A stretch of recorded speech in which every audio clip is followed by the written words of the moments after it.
ఎలా ఉంది సార్ మీకు ఇచ్చిన శాఖ ఎక్సైజ్ అండ్ మైన్స్? లాస్ట్ గవర్నమెంట్లో ఈ రెండు డిపార్ట్మెంట్స్ని కూడా వాళ్ళ ఆదాయ వనరుగా చేసుకుని అస్తవ్యస్తం చేశారు. ఎక్సైజ్ శాఖలో అక్రమాలు జరిగాయంటూ రీసెంట్గా మీరు కమిటీ కూడా వేసింది. మీరు సిట్ విచారణ ఉదయం వేస్తే నైట్కి తాడేపల్లి దగ్గర ఫైల్స్ తగలబడిపోయినటువంటి జగన్ సీఎంగా ఉన్న 5 ఏళ్ల పాటు ప్రభుత్వమే లిక్కర్ నమ్మింది. దీనిలో అక్రమాలు జరిగాయన్న ఆరోపణలు కూడా వచ్చాయి. మెయిన్ బాస్ ఉన్నారనేది కూడా దీంట్లో లిక్కర్ కేసులోనేమో ఆయన వాళ్ళ అబ్బాయి మిథున్ రెడ్డి పేరు వినపడింది. మైనింగ్కి సంబంధించిన దాంట్లో పెద్దిరెడ్డి వాళ్ళు విచ్చలవిడిగా భయపెట్టి బెదిరించి వాళ్ళ దగ్గర నుంచి లాక్కున్నాయి. పేరు నాని కూడా అరెస్ట్ అయ్యే అవకాశం ఉంటుందా? దీని నుంచి ఎవరు తప్పించుకోలేరు, ఖచ్చితంగా చర్యలు ఉంటాయి.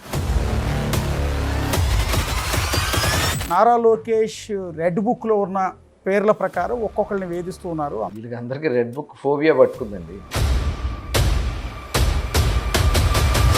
ముఖ్యంగా జగన్మోహన్ రెడ్డి చేసిన కామెంట్స్ కూడా మీరు చూసారు. ఇది అన్యాయం, వల్లభనేని వంశీని ఎట్లా అరెస్ట్ చేస్తారు అని. ఎవరైతే దాంట్లో ఇన్వాల్వ్ అయి ఉన్నారో వాళ్ళందరినీ కూడా అరెస్టులు జరుగుతుంది. పెద్ద బాస్ అంటూ ఉన్నారు. అంటే మొన్నటి వరకేమో మిథున్ రెడ్డి పేరు వినపడింది. ఆయనే పెద్ద బాసా? ఇంకా ఆయన కీలకమైనటువంటి సమాచారం సేకరణలో ఉన్నారు.